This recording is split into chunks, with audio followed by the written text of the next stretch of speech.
নমস্কার বন্ধুরা, এই বাংলা নলেজ শোতে আপনাদেরকে স্বাগত। বন্ধুরা, আমাদের প্রতিবেশী দেশ পাকিস্তান যে দেশটি সবসময় জঙ্গি কার্যকলাপ চালিয়ে অন্য দেশের ক্ষতি করতে চায়, সেই পাকিস্তানের ভয়ঙ্কর জঙ্গি হামলা লাগাতার চলছে। এবার হামলাটি হয়েছে বান্নু ক্যান্ট নামে পাকিস্তানের সবচেয়ে বড় মিলিটারি বেসগুলির মধ্যে একটি, যেটি পাকিস্তানের নর্থ ওয়েস্ট এলাকাতে পড়েছে, সেই মিলিটারি বেসে। আর এই হামলার তীব্রতা এতটাই বেশি যে হামলাকারী জঙ্গিদেরকে দমাতে পাকিস্তানি সেনার কালঘাম ছুটে যাচ্ছে। আর যত সময় গড়াচ্ছে পাকিস্তানি সেনার ক্ষয়ক্ষতি ভয়ানকভাবে বেড়ে চলেছে। এই হামলার ঘটনায় প্রায় 1 ডজনের বেশি পাকিস্তানি সেনা মারা গেছে এবং 50-এর বেশি সেনা গুরুতর জখম হয়েছে। আর এই বিষয়ে আপনারা একটি নিউজ পেপার আর্টিকেল স্ক্রিনে দেখতে পাচ্ছেন। কিন্তু পাকিস্তানি মিডিয়া যেটা বলছে, এখনও পর্যন্ত 5 থেকে 6 জন সেনা মারা গেছে এবং 1 ডজন সেনা জখম হয়েছে। এক্ষেত্রে আসল সত্যটিকে ধামাচাপা দিয়ে যতটা সম্ভব কম করে দেখানো পাকিস্তানের বরাবরের স্বভাব। কিন্তু দুর্ভাগ্যবশত আসল সত্যটি কোনো না কোনোভাবে ঠিক বেরিয়েই আসে। যেমন এই জঙ্গি হামলার ঘটনার ক্ষেত্রেও তারা প্রথমে বলেছে 3 জন সেনা, তারপরে বলছে 6 জন সেনা মারা গেছে। এভাবে অর্ধেক মৃত সৈনিকের সংখ্যা প্রকাশ করেছে এবং অর্ধেক লুকিয়ে রেখেছে। আর এর পেছনে কারণ হলো পাকিস্তান তাদের দেশের সাধারণ মানুষের কাছে হিরো সাজতে চায়। এটি দেখাতে চায় যে দেখো আমাদের দেশের সেনা কত শক্তিশালী, যে মাত্র কয়েকজন সেনা মারা গেছে কিন্তু তারা সব জঙ্গিদেরকে মেরে ফেলেছে। কিন্তু দুর্ভাগ্যবশত পৃথিবীর অন্যান্য সব বড় বড় ইন্টারন্যাশনাল মিডিয়া এজেন্সিগুলি আসল তথ্য প্রকাশ করে দেয়। আর এই জঙ্গি হামলায় শুধু যে পাকিস্তানের সেনা মারা গেছে তা নয়, অনেক সাধারণ মানুষও মারা গেছে এবং অনেক সাধারণ পাকিস্তানি জনতা ঘায়েল হয়েছে।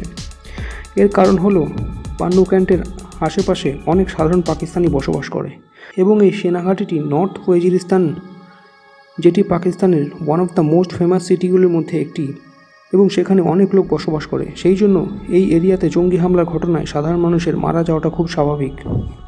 সেই জন্য পাকিস্তানি সেনার পাশাপাশি অনেক সাধারণ মানুষও মারা গেছে। তবে পাকিস্তানি সেনা 6 থেকে 7 জন জঙ্গিকে মারতে পারলেও সব জঙ্গিদেরকে মেরে ফেলা যায়নি।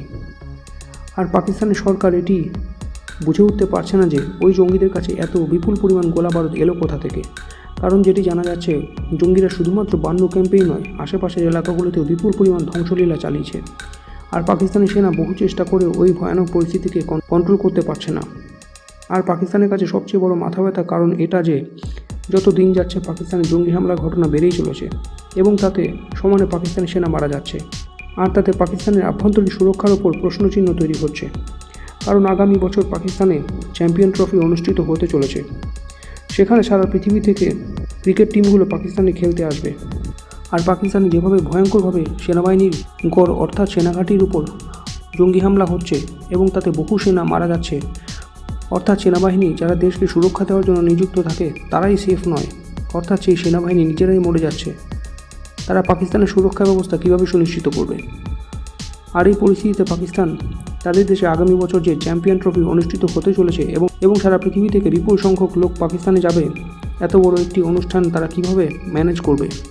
এক্ষেত্রে পাকিস্তানের একটাই ভয় যে সেখানে যেভাবে জঙ্গি হামলা বেড়ে চলেছে তাতে সারা পৃথিবীর বিভিন্ন দেশ থেকে বড় বড় ক্রিকেট টিমগুলো যারা চ্যাম্পিয়ন ট্রফি খেলার জন্য আগামী বছর পাকিস্তানে যাওয়ার কথা, তারা এই জঙ্গি হামলার ভয়ে চ্যাম্পিয়ন ট্রফি খেলতে পাকিস্তানে যাওয়ার প্ল্যান ক্যান্সেল করে না দেয়। কারণ যদি তা হয় তা পাকিস্তানের কাছে একটি বিরাট বড় ঝটকা হবে। কারণ সারা পৃথিবী থেকে ক্রিকেট টিমগুলি এবং হাজার হাজার মানুষ চ্যাম্পিয়ন ট্রফি দেখতে পাকিস্তানে গেলে তাতে পাকিস্তানে বিপুল পরিমাণ আয় হবে, যা পাকিস্তানের মতো একটি কাঙ্গাল দেশের কাছে একটি বিরাট বড় আশীর্বাদ বলা চলে।